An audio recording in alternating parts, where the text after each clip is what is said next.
So much media, so little time. Who keeps track of it all? That would be me. This is Bob Andelman, and this is the Mr. Media Interview, broadcast and recorded live on blogtalkradio.com from the new Media and American League Baseball capital of the world, St. Petersburg, Florida. Failure is epidemic in America these days. Some of it earned, much of it dropped in the laps of hard-working entrepreneurs who did nothing wrong but have still seen their life work vanish in recent months. But when Dean Sheppard, the Randall L. Tobias Chair in Entrepreneurial Leadership at Indiana University's Kelley School of Business, when he sees failure, he smells opportunity.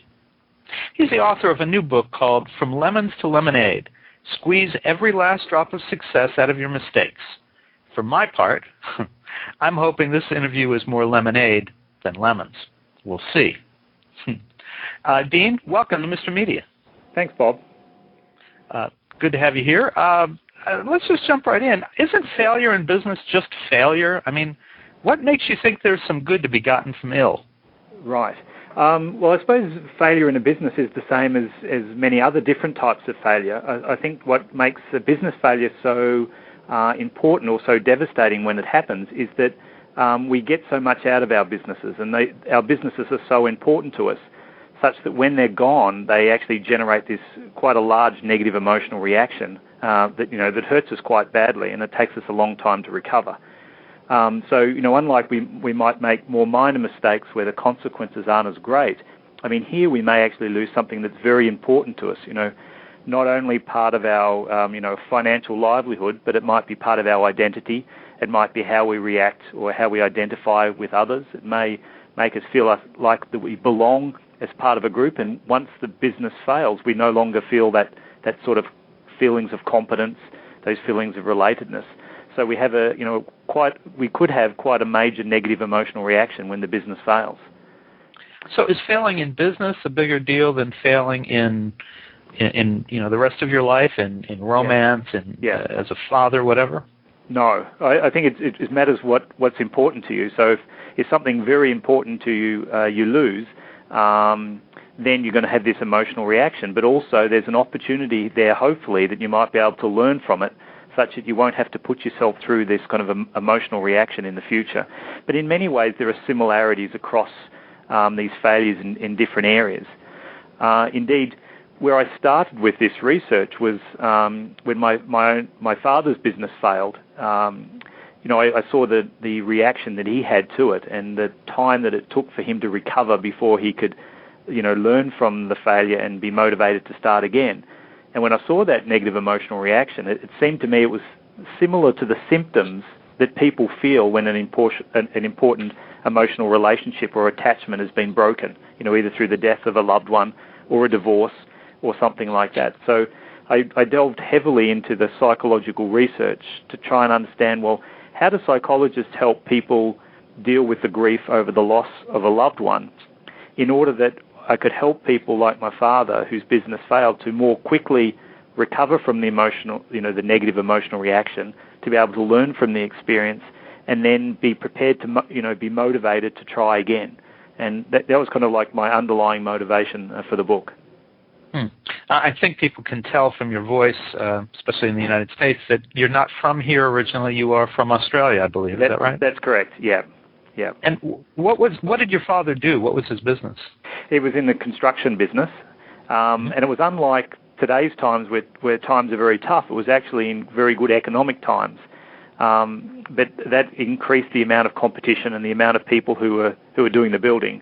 And so he just got into trouble, financial trouble, and this was quite a few years ago. So I was a PhD student. This was probably 12, 14 years ago, and I was teaching my entrepreneurship classes. That failure is part of the entrepreneurial process. That failure is the fire that tempers the steel of an entrepreneur's street savvy, and all of these types of things that are contained in textbooks. And when I got the phone call from my dad, and he told me how bad the business was going, I told him that he had to close it down, and to close it down quickly. And it always stuck in my mind, that here I am teaching my entrepreneurship students that failure is just part of the process, and that it's a great opportunity to learn, but without giving them tool, without allowing them to acknowledge that there will be likely a negative emotional reaction, that it's important that you kind of process those emotions and regulate those emotions so you can learn, so that you won't make those same mistakes again. And at that time, when you got that call from your father, did you think, there's a big difference between teaching it and living it? Absolutely. I mean, it caused him and us great distress and anxiety for a very long period of time. And so, I don't treat, the notion that, hey, you fail and then you learn as just some, inevitable, painless process. It's really the opposite. It's really a process of being able to kind of deal with your emotions, to manage your emotions, but realize that it is a very painful process, and it's painful because, for the very reason that the business was important to you, and that recovery can take a long time. And the whole motivation for the book, I think, was, just, hey, there might be some way that we can help people kind of recover more quickly. And this is the kind of the lemons to lemonade, is that, hidden within all of this distress and anxiety is the belief that one day we'll eventually get out of it. Two, that we can kind of promote that so it happens sooner. But also there is a golden opportunity here that we can kind of learn a lot from these incredible emotional and physical investments that we make in our businesses to kind of improve our knowledge so that we can hopefully avoid those mistakes in the future.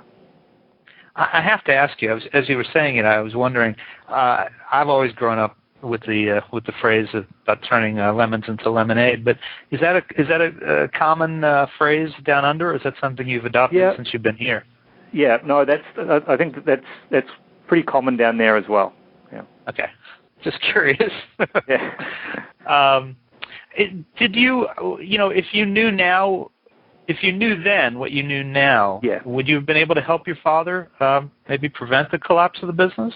I think I might have, and that was the motivation for doing this research. In fact, I actually delayed doing the research for quite a while because the research was kind of a little bit quirky, and I still hadn't received tenure at my university at that stage. So I kept doing the normal research, but always had in the back of my mind that I wanted to do this regardless of whether it gets published in academic journals to help people. And eventually it did get published in the academic journals, and I could actually write this book.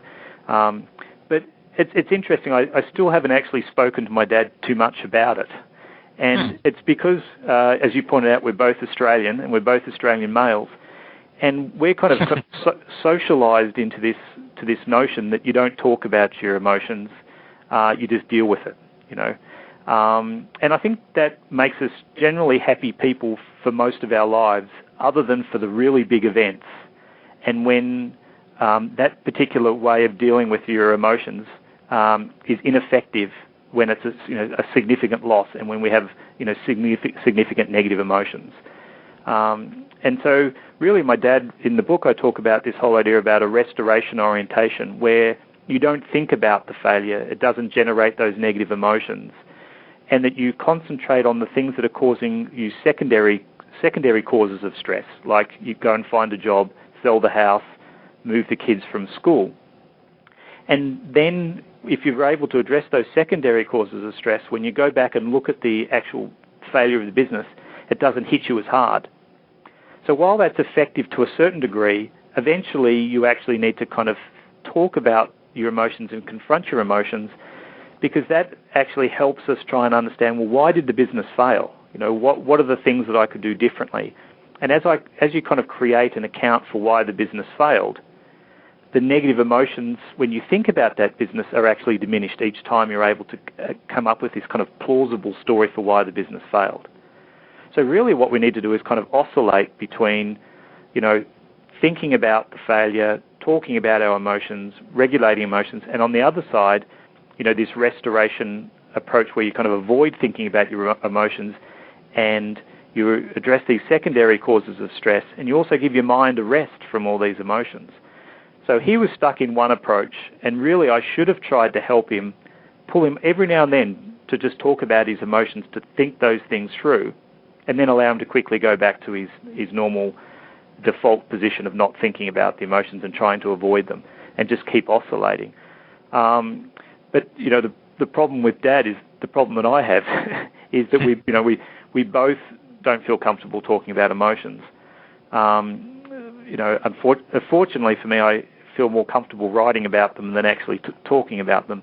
But knowing now, I think I'd make that additional effort to just every now and then pull him out of this kind of denial and this other proactive orientation, and just every now and then pull him aside and say, hey, Dad, how you feeling, and try and kind of build an understanding of why the business failed.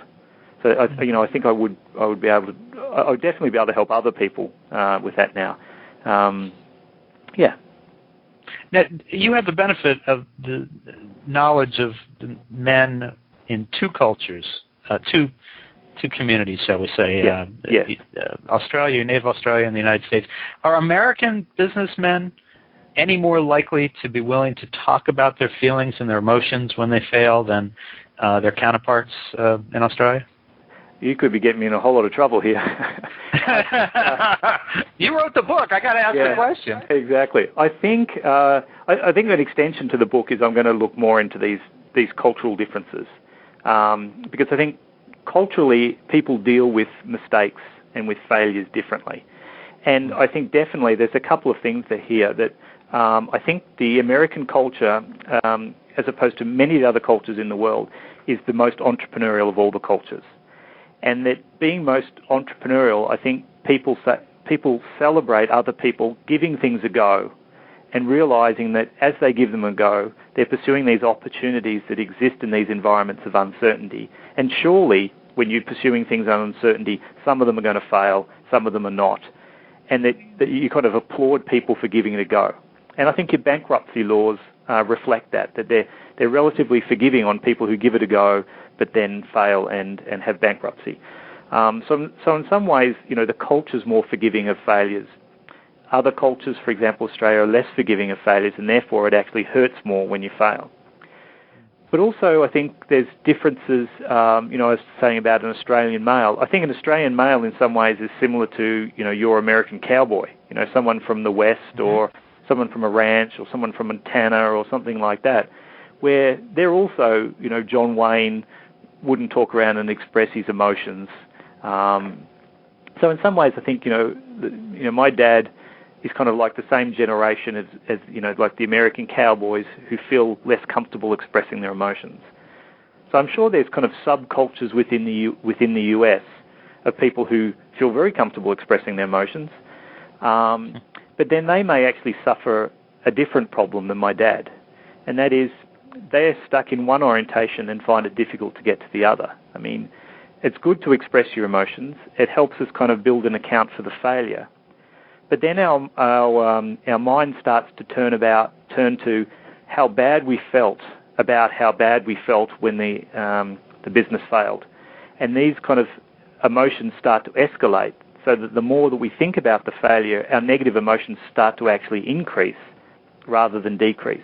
And it's in cases like that where people who always want to talk about the emotions really need to take a break from it, focus on something else, give their mind a rest, maybe start addressing some of those secondary causes of stress, and then alternate back.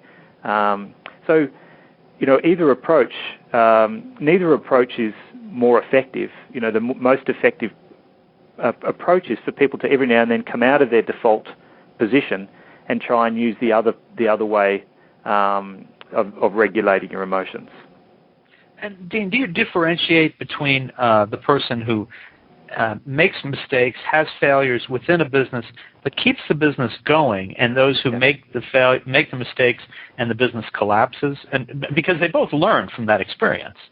Yeah, they both learn from the experience. I think in the book I mainly talk about, the person that you said that makes mistakes but keeps the business going. Mm-hmm. Sometimes I think people keep businesses going when they shouldn't. And right, I read that. They do that because it's really throwing good money after bad. And eventually the business will fail. So in some ways they're kind of in denial, or they're kind of procrastinating by putting off, the hard emotional short-term cost of closing the business down, even though that's going to give you a long-term financial gain in doing so.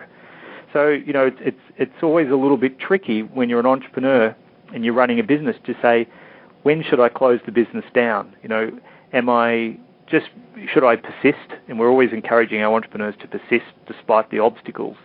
But sometimes, you don't want to persist despite reality. That if you know the business is going to fail, you need to think about, emotionally preparing yourself for that failure and being able to kind of retain some of your resources, your financial resources and your emotional resources, rather than just keep persisting with the business that'll eventually fail and you completely deplete all your emotional resources and all your financial resources. So, I realize it's a tough call because these businesses are operating in uncertainty and you don't know for certain that it's going to fail. But you need to kind of think through that decision. Otherwise, it's going to cost you a lot more money than it need to. I think you're referring, at least in part here, to Chapter 3, which is when to pull the plug to maximize personal growth, right? Yeah, so exactly. How should any of us know what enough is enough? There's no light bulb that goes on, when the plane is going down and the floor lights come on. Exactly.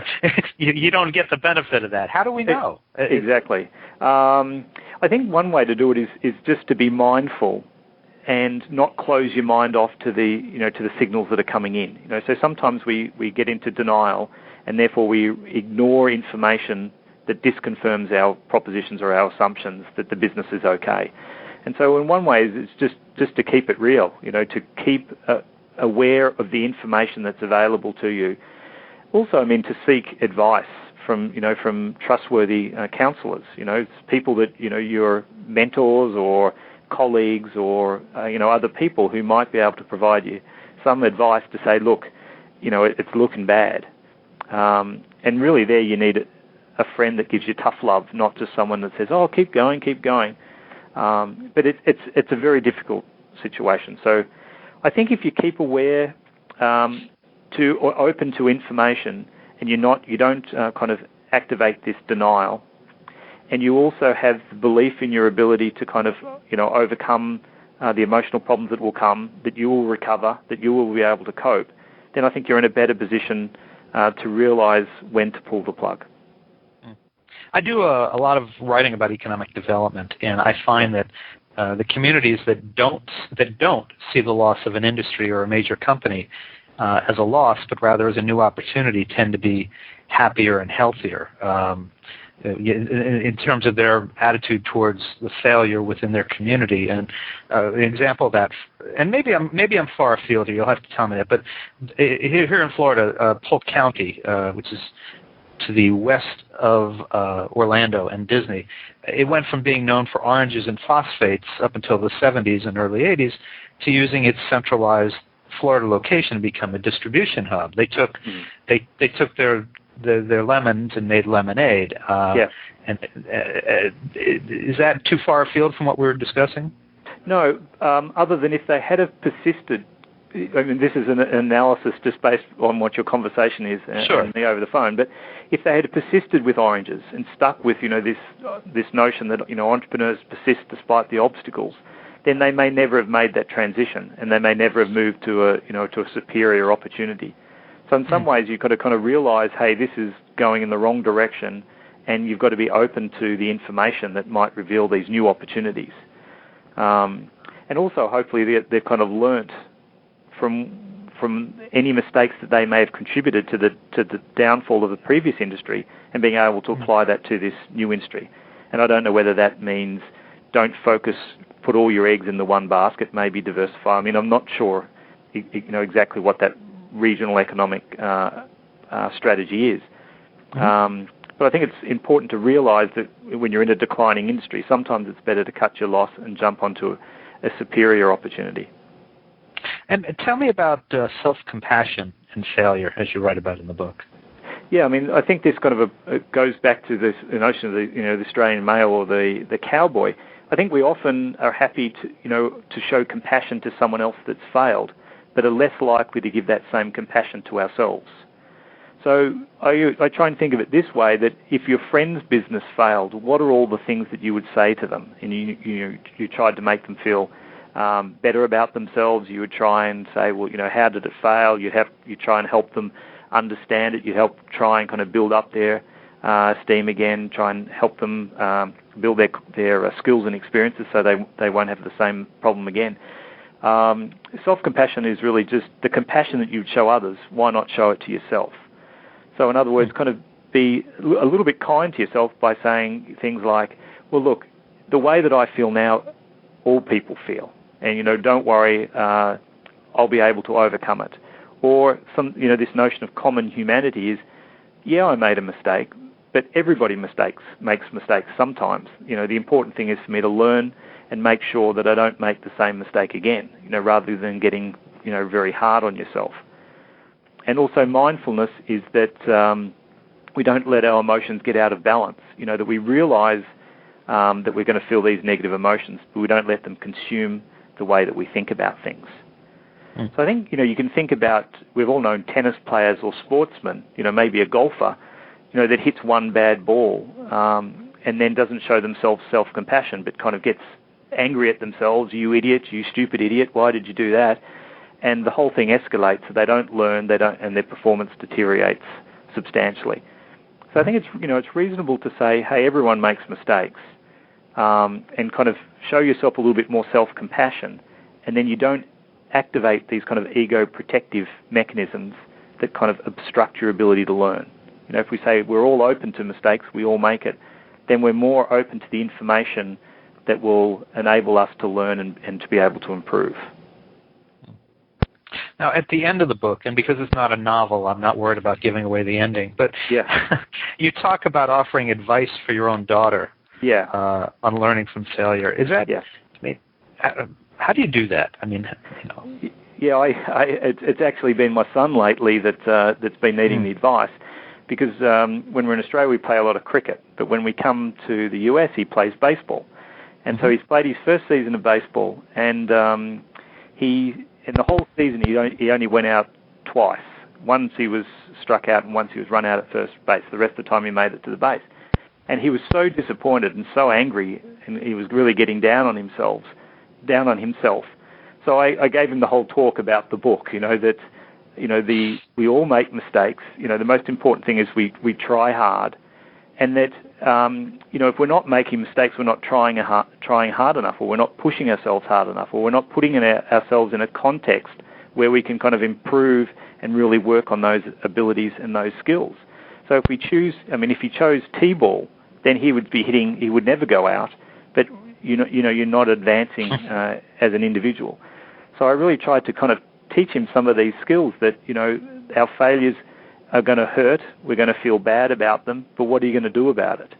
And, either go and practice more or make sure that you don't hit it in that spot again, or, so I try and actually talk even to my young son who's 8 and my daughter who's 6. I try and teach them these lessons about mistakes and failures, because I think they're kind of really important skills to be able to regulate your emotions so they don't control you.